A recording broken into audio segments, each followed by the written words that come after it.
लेकिन क्या आपको लगता है कि निसान का एक बड़ा रिवाइवल हो सकता है? क्योंकि अभी भी निसान एक सेफ मोड पर चल रहा है। जैसे कंप्यूटर में हम कहते हैं सेफ मोड पे मशीन चला दो। कौन-कौन सी गाड़ी लोगों को देखनी चाहिए and which are going to be the big superstars? Creta के सामने टिकना तो वैसे ही नामुमकिन था। अब विक्टोर्स भी खड़ी हो गई है, उसके पास भी खूब ऑप्शन है और बहुत अच्छा प्रोडक्ट है।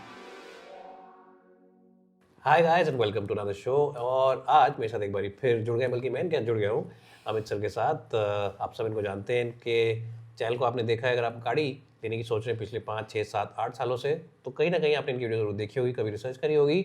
आज हम इनके साथ एक डिस्कशन करेंगे, एक पॉडकास्ट डिस्कशन करेंगे। और हम इस साल जो कि ख़त्म होने वाला है, इस साल के बारे में कुछ डिस्कस नहीं करेंगे। बहुत ही ऊपर नीचे साल था, कुछ मैन्युफैक्चर ऊपर से नीचे आए।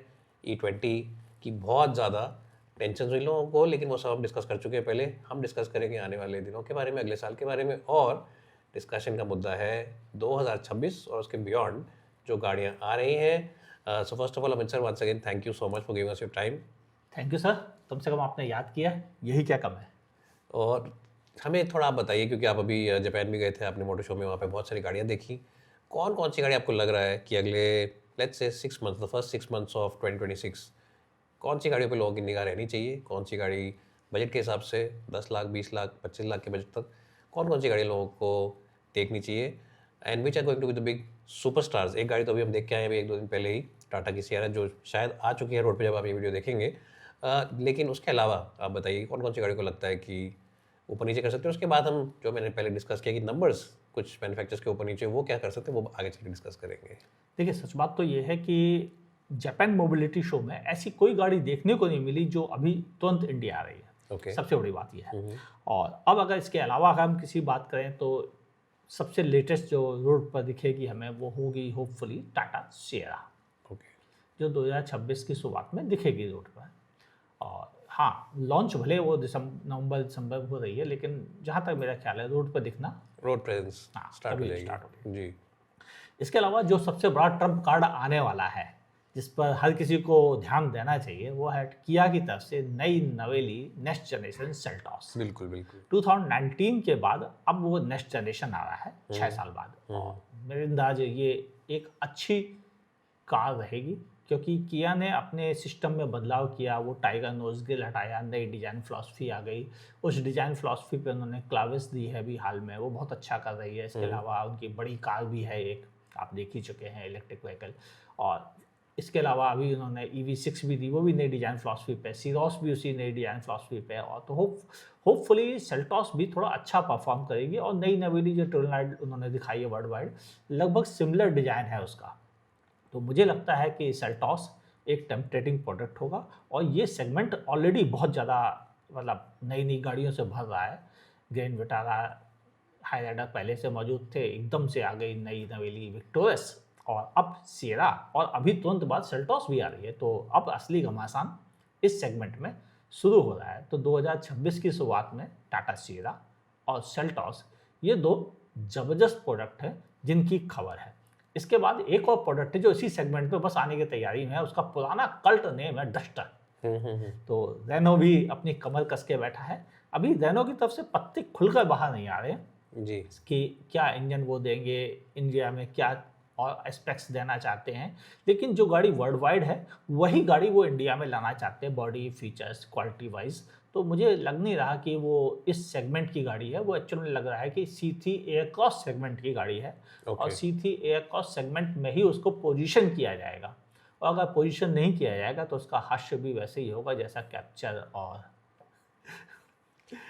उसी के साथ एक और मैं आपसे बात कहता हूँ, जैसे आपने डस्टर का नाम लिया, काफ़ी पुराना, एक बहुत ही कल्ट स्टेटस था। गाड़ी बहुत बेहतरीन थी पहले वाली। निसान जो उनकी सिस्टर ब्रांड एक टाइम पे थी, और अभी तो खैर यहाँ पे पार्टनरशिप कम हो गई है और उन्होंने बेच दिया अपना स्टेक। लेकिन निसान भी अपनी टेक्टॉन लेके आ रहा है, जो कि हमने उसकी इनिशियल पिक्चर्स वगैरह जो देखी, काफ़ी अच्छी लग रही है गाड़ी देखने में बाहर से। आई थिंक क्रेटा को टक्कर देने में, लुक्स में एटलीस्ट, और रोड प्रेजेंस में वो गाड़ी दे सकती है। लेकिन क्या आपको लगता है कि निसान का एक बड़ा रिवाइवल हो सकता है? क्योंकि अभी भी निसान एक सेफ मोड पर चल रहा है। जैसे कंप्यूटर में हम कहते हैं सेफ मोड पे मशीन चला दो।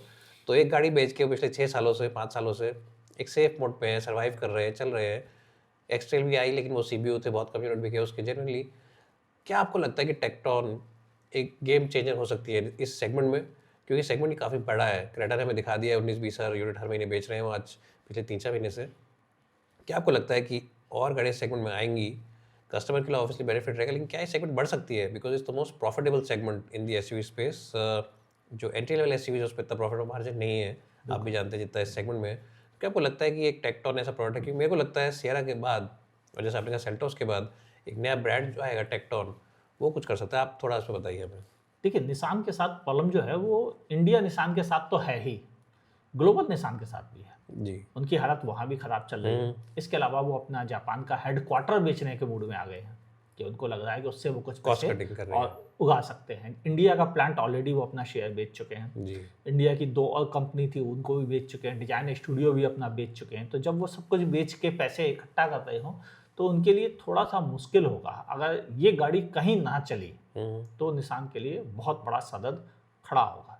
लेकिन बात यही है कि गाड़ी एक्चुअली तो डस्टर ही है, बस उसको लुक में चेंज किया गया पेट्रोल नेक्स्ट जनरेशन के साथ। मैं अभी जापान मोटर शो में उस नई पेट्रोल को देख के आया हूँ और वो काफ़ी कुछ उसी के डिज़ाइन को इन्होंने फ्रंट और रियर की इन्होंने कॉपी किया है अपनी टेक्टॉन में। तो टेक्टॉन इसलिए थोड़ा सा अग्रेसिव और बड़ी सी दिख रही है।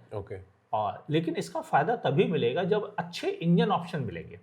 क्रेटा को सक्सेस क्यों मिली है? क्योंकि उसके पास कुछ ऐसी चीज़ें हैं जो दूसरों के पास नहीं है। एक बड़ा सर्विस नेटवर्क, एक बड़ी ब्रांड प्रेजेंस जो निसान उसके 1/4 1/10 पे भी नहीं मौजूद है। दूसरा, क्रेटा के पास 1 2 नहीं 4 तरह के ऑप्शन थे। पेट्रोल के 2 इंजन, डीजल का 1 इंजन और इलेक्ट्रिक। टोटल 4 तो उनके पास पावर ट्रेन के ऑप्शन थे। और फिर उसके बाद गियर बॉक्स के भी बहुत ऑप्शन है। तो आपको जब उनसे भिड़ना है तो उनसे ज़्यादा देना पड़ेगा। लेकिन टेक्टॉन के पास तो सिर्फ एक ही इंजन, एक ही गियर बॉक्स है। ऐसे में उसके बराबरी करना या उसका मुकाबला करना टेक्टॉन या डस्टर के लिए आज के दौर में मुश्किल है। दूसरा, बड़े ब्रांड, कल्ट ब्रांड जैसे कि डस्टर रहे हैं, ये भी सर्वाइव क्यों नहीं कर पाए थे? अगर आपको याद हो, जब क्रेटा लॉन्च हो गई उसके बाद डस्टर ऐसी नीचे गिरी है, इतनी तेजी से गिरी है कि लास्ट टाइम पे उसके 300-400 यूनिट बिकना मुश्किल हो गए थे। जबकि क्रेटा ऑलरेडी 15,000 बेच रही थी। तो 15,000 और 300 यूनिट में कितना अंतर है, जैसे जमीन आसमान का अंतर, इसी को कहते हैं। तो डस्टर पहले ही बुरी तरह नकार दी गई थी। अब वो बढ़ सकती है तो उसको सब चीज़ें देनी पड़ेंगी, नहीं तो नंबर्स नहीं आएंगे। मुझे जैसा अनुमान है कि ये भी वही 700 से लेकर 1500 यूनिट के बीच में ही बेच पाएंगे।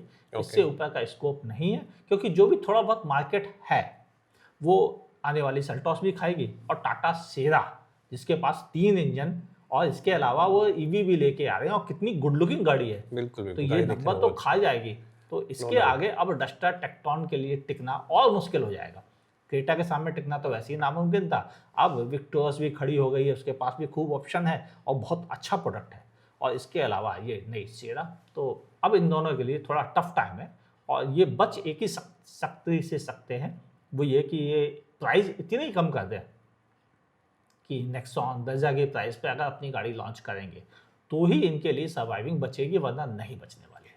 इन सब गाड़ियों में हमने एक बड़े मैन्युफैक्चरर का नाम लेना भूल गए, मारुति सुजुकी, जिनकी अभी ई विटारा आने वाली है। और आपने जापान में जो शो देखा था उसमें एक बड़ी अच्छी गाड़ी थी XB, मेरा ख्याल है नाम गलत नहीं है।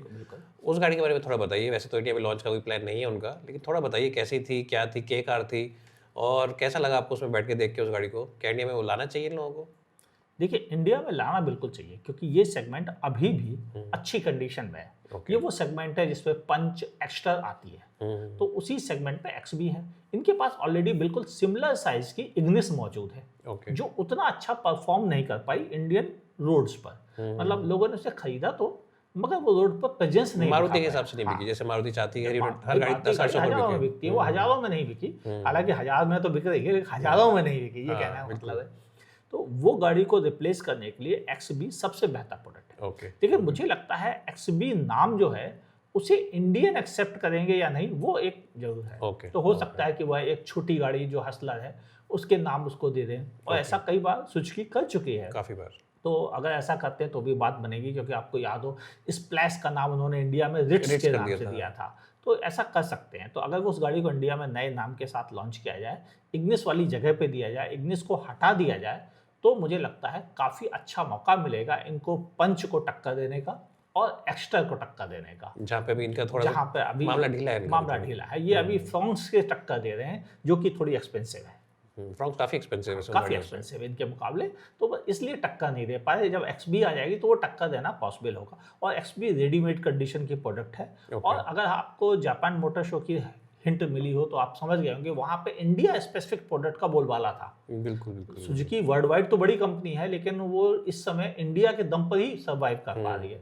जबकि उनके सुजुकी जापान के बहुत सारे प्रोडक्ट हैं, वो कहीं कोई भी डिस्प्ले में नहीं थे। ओके वहाँ डिस्प्ले में थी विक्टोरियस हमारी CNG, ओके। वहाँ डिस्प्ले में थी हमारी फ्रॉन्क्स, वहाँ डिस्प्ले में ये XB और एक E-विजन स्काई करके था Okay. प्रोडक्ट। मतलब यही प्रोडक्ट वहाँ पे डिस्प्ले में थे, बाकी कोई नया प्रोडक्ट नहीं था, जिससे मैं चौंक गया। तो मेरे हिसाब से अब उनका फोकस ये है कि इंडिया स्पेसिफिक प्रोडक्ट को पर काम करना।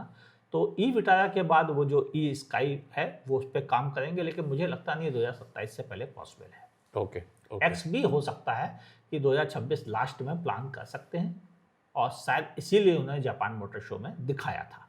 ओके। विटारा जो है, हम पहले ऑटो एक्सपो में देख चुके हैं उस गाड़ी को, आपने भी देखी है वो। आपको क्या लग रहा है कि मारुति ने इतना डिले क्यों कर दिया? पहले जून जुलाई की बात थी, फिर अक्टूबर नवंबर की बात थी, अब दिसंबर की बात चल रही है, तो आते आते वही जैसा आपने कहा रोड पे जनवरी फरवरी हो जाएगा। क्या रीजन रहे उसके पीछे, और क्या उम्मीद है कस्टमर्स को, क्या उम्मीद करनी चाहिए उस गाड़ी से? क्योंकि 500 किलोमीटर की रेंज बता रहे हैं कि इतनी रहने वाली है, यूनाइटेड किंगडम में गाड़ी बिक रही है अच्छे से, तो आपको क्या लगता है will it really be the big game changer जो मारुति कह रहे हैं कि गेम चेंज हो जाएगा ईवी सेगमेंट में, या सिर्फ एनालिस्ट जो कह रहे हैं कि गेम चेंजर हो जाएगी, क्या आपको लगता है ऐसा कुछ होएगा? नहीं, मुझे गेम चेंजर नहीं लग रहा है। ओके देखिए, मारुति के पास जो कस्टमर बेस है वो ट्रस्ट बेस्ड कस्टमर बेस है, जो देखता है उसी पर दांव लगाता है। ओके। मारुति ने आज तक कभी इलेक्ट्रिक कारें बेची नहीं है। हम्म। अब इलेक्ट्रिक कारों का जो कस्टमर है वो दूसरे ब्रांड का ग्लोबल कस्टमर है। ओके ग्लोबल कस्टमर मारुति के प्रोडक्ट पर कभी भी ट्रस्ट नहीं करता है। तो मारुति को E-विटारा बेचने में रियली स्ट्रगल करना पड़ेगा। ओके। ये बात बिल्कुल सही है। ठीक। वैसे भी अगर वर्ल्ड वाइड भी देखें तो E-विटारा किसी भी कंट्री में सक्सेस नहीं पाई है। वो अभी भी फाइट कर रहे हैं। ओके। और यही रीजन था कि उन्होंने इंडिया में जो अप्रैल में लॉन्च ड्यू था, अनाउंस कर दिया था कि हम इसे अप्रैल में लॉन्च करेंगे, उस अनाउंसमेंट को बैकफायर करना पड़ा।